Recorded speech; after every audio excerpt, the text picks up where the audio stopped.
सबसे पहले तो जन समस्या निराकरण संघर्ष समिति को फिर से हमारा साधुवाद, आपका तहे दिल से धन्यवाद, आपका आभार कि आपने सूरतगढ़ शहर के आम नागरिकों की ये जो समस्या थी, जो आम जन जन की समस्या थी, हर परिवार की समस्या थी, हर पुरुष की समस्या थी, लेकिन इससे भी बड़ी बात यह है कि हर महिला की एक समस्या थी। उस समस्या को आपने उजागर किया, शहर को एक ऐसा रास्ता देने का काम किया है जिसके माध्यम से ये जो सबसे बड़ी जो समस्या जो शहर के मुकुट पर थी, शहर का जो चेहरा जो है वो एक प्रकार से इसकी वजह से मुरझा रहा था। तो इस समस्या का अगर निराकरण होगा, क्योंकि इस वक्त जब हम आज बात कर रहे हैं तो जैसे मुझे पता चला कि भाई हाई लेवल पर एक बहुत बड़ी मीटिंग चल रही है, क्यों जी? तो वो मीटिंग होना ये हमारे सबके लिए एक बहुत एक प्रकार से यानी कि जोश की बात है कि आपके संघर्षों को ये एक प्रकार से बड़ा सलाम है। लेकिन आज हमारा जो माइंड केयर हॉस्पिटल है वो एक समाज सेवा की और एक ऐसा प्रयास करता है, एक ऐसा काम करता है जिसके माध्यम से गिला जी हम एक हफ्ते में कोशिश करते हैं कि एक दिन लगभग 2 घंटे 2.5 घंटे का जो वक्त है वो आम लोगों के लिए निकालते हैं, जिसमें हम उनको मोटिवेट करें, उनको हम जागरूक करें कि वो बहुत सारी समस्याओं से कैसे निराकरण करें, बहुत सारी जो मानसिक जो विकार है, मानसिक जो समस्याएं हैं, उनको वो दूर कैसे करें, वो उससे मुक्त कैसे रहे। और इसके अंदर सबसे बड़ी समस्या हमारे जो शहर को खराब कर रही है वो समस्या है नशे की समस्या। क्योंकि जो नशा है वो एक प्रकार से जो नई पीढ़ी जो हमारी है, जो युवा पीढ़ी है, उसका वो नाश कर रहा है। तो इस नशे की समस्या दूर हो और इसके साथ में हमारी जो नई पीढ़ी है वो शिक्षा से जुड़े, तो हमने एक शिक्षा युक्त नशा मुक्त नई पीढ़ी अभियान ये अभियान चलाया है। और आज जो है उस अभियान के अंतर्गत हम जो माणिकसर जो पंचायत है वहाँ पर हम जा रहे हैं, वहाँ पर जो स्कूल है उसके अंदर जाएंगे, धार्मिक जो मतलब वहाँ पर जो स्थल वहाँ पर भी हम उसके अंदर जाएंगे, लाइब्रेरी जो है वहाँ पर उसके अंदर हम जाएंगे और पंचायत के अंदर भी जाएंगे और सभी बच्चों से एक आग्रह करेंगे, विशेष तौर पर 6ठी क्लास से लगाकर 12वीं क्लास तक के वो बच्चे जिनके नंबर 70% से ज़्यादा आ रहे हैं, उनसे आग्रह है कि आप जो है नशे से ज़रूर बच जाना, बाकी लोग भी बचें लेकिन आप ज़रूर बच जाना और आप शिक्षा से जुड़ें और नशे से दूर हो।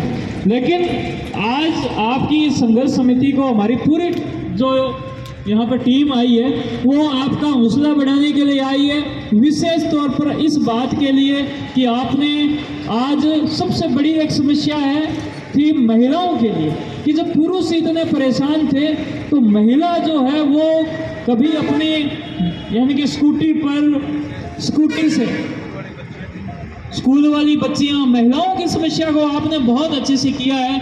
और ऐसी समस्या जब यहाँ पर दूर हो रही है तो हम आपका पीछा नहीं छोड़ेंगे, आपके साथ लगे रहेंगे। सबसे पहले ये आंदोलन जो है वो पूरा होगा और हम जीतेंगे। उसके बाद में एक एक वार्ड में एक एक यानी कि गली के अंदर सड़कें जो है वो तो अच्छी हो ताकि एक्सीडेंट के चांस कम हो।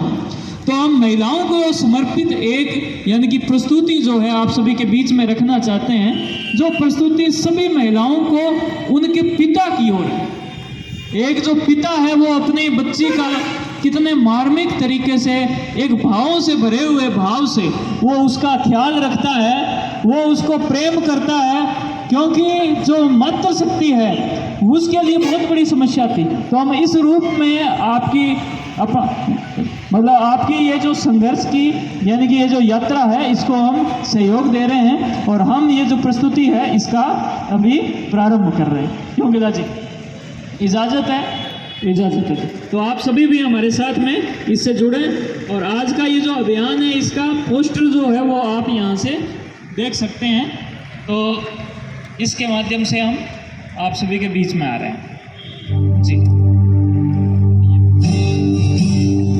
अच्छा, इसके अंदर जो सिंगर है वो है बजरंग राठी, हमारे सूरतगढ़ की शान। मेन माइक में बजरंग को देता हूँ।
तो इसके पीछे भाव यही है कि जो मातृशक्ति है, जो महिलाएं हैं, जो बच्चियां हैं, जो स्कूल जाती हुई महिलाएं हैं, वो भी अब सूरतगढ़ के अंगना में आ पाएगी।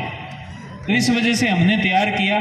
अब कुछ लाइनें जो है हमारे यानी कि क्रिएटिव सिंगर ने यहाँ पर आने के बाद में आप सभी के लिए लिखी है। तो मैं चाहता हूँ कि वो जो लाइनें हैं वो भी बोले।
बहुत ही शानदार, बहुत ही खूब। और भी प्रयास करियो आप भी क्या नाम पूछे तो बिल्कुल। अब मैं चाहूँगा कि जेपी जी जो है आज की ई प्रस्तुति पर और थारो जी को संघर्ष है बी पर ये दो शब्द जी का है वे प्रशासन, सरकार और विशेष तौर पर आप देखो लोग साहब, आप अपने कीमती समय में से समय निकाल के यहाँ पहुँचे और आपका जो प्राइवेट डॉक्टरों का एसोसिएशन है, जो हॉस्पिटल है, उन्होंने हमें इस संघर्ष समिति को अपना पूर्ण सहयोग दिया है। भाई जब भी हमारी ज़रूरत पड़े तन मन धन से हम आपके सहयोग के लिए तैयार रहेंगे। तो उसके लिए मैं आपको धन्यवाद देता हूँ। और मैं ये कहना चाहता हूँ कि ये मेरा काम नहीं है, ये पूरा सूरतगढ़ की जनता का काम है। मैंने एक कदम आगे बढ़ाया है और विभिन्न व्यापारिक संस्थानों ने और ने सभी ने अपने ज्ञापन यहाँ दिए हैं, समर्थन पत्र दिए हैं भाई हम आपका सहयोग करेंगे। और वो कहते हैं भी हम आपका सहयोग करेंगे, ये हमारी ड्यूटी है। आपने एक कदम बढ़ाया, ये आपका कोई काम नहीं है और ना ये किसी पार्टी का है, ना ये किसी व्यक्तिगत है। ये चौक कोई हमारी पारिवारिक संपत्ति नहीं है जो मैं इसके लिए बैठा हूँ, पूरे शहर की संपत्ति है। और मुझे आशा है कि लोग इस एक शहर के सौंदर्यकरण, देखो सूरतगढ़ में जो कोई आता है तो मैं ये मानता हूँ कि ये धड़ से ऊपर का हिस्सा है, धड़ के ऊपर का हिस्सा है ये। अपने सूरतगढ़ का चौक यहाँ से दिखाई भी देता है, सुनाई भी देता है, सूंघा भी जाता है और खाया पिया भी जाता है। तो इसका अगर शुद्ध नहीं हो, सौंदर्यकरण नहीं हो, तो मेरे हिसाब से सूरतगढ़ वासियों को इसकी ओर पूर्ण रूप से ध्यान देना चाहिए। लोग संघर्ष करना चाहते हैं, उनके पास टाइम नहीं है। मेरे पास कुछ टाइम था और कुछ मैंने निकाला है और शहर के लिए एक पहल की है भाई आम नागरिक, आम जनों के लिए लोगों की समस्या उठाए। इसमें देखो सरकार द्वारा भी बजट जारी किया जा चुका है। इसमें NH प्रशासन और जो यहाँ का कंपनी का ठेकेदार है उसके द्वारा घोर लापरवाही बरती जा रही है। सूरतगढ़ का प्रशासन है, एसडीएम साहब ने उन्हें खुले शब्दों में चेतावनी दी है, भाई अगर आपने समय रहते ये काम नहीं किया तो मैं आपका किसी प्रकार से सहयोग नहीं करूंगा। 7 दिन पहले जब मैं यहाँ धरने पे बैठा था तो उससे पहले एसडीएम साहब ने उनसे बात की थी, उन्होंने 7 दिनों का टाइम दिया। मैं बैठ गया, कंपनी वाले वो मैनेजर आए थे, उन्होंने कहा 7 दिन बाद में हम काम शुरू कर देंगे। मैंने कहा नहीं, आपके 7 दिन कभी पूरे नहीं होंगे। और मैंने अल्टीमेटम दिया था तो मुझे मजबूर होकर के यहाँ बैठना पड़ा। मैं अकेला ही टेंट लगा के बैठा था और सूरतगढ़ की जनता ने मुझे बहुत प्यार दुलार और मेरे संघर्ष में साथ दिया है। ये मेरा संघर्ष नहीं है, पूर्व सूरतगढ़ की जनता का संघर्ष है। एक आम नागरिक अगर जनता के पूरे शहर के लिए संघर्ष करता है तो लोग उसको जरूर सपोर्ट करेंगे। और इन्हीं शब्दों के साथ मैं सूरतगढ़ से आह्वान करता हूँ कि आप इस सूरतगढ़ के पावन यज्ञ में अपनी आहुति दें, जिससे शहर का सौंदर्यीकरण हो सके, आपको भी अच्छा लगेगा और मुझे भी अच्छा लगेगा। जय हिंद, जय भारत, वंदे मातरम। बहुत ही शानदार, और पूरा जो सूरतगढ़ है वो आपके साथ है। Thank you. आप सभी ने सोशल मीडिया के माध्यम से और यहाँ भी सारे लोगों ने बहुत ही ध्यानपूर्वक हमारी वार्ता सुनी, हमारी ये जो प्रस्तुति थी वो सुनी। आपका बहुत बहुत धन्यवाद, बहुत बहुत आभार। Thank you. जय हिंद, जय भारत।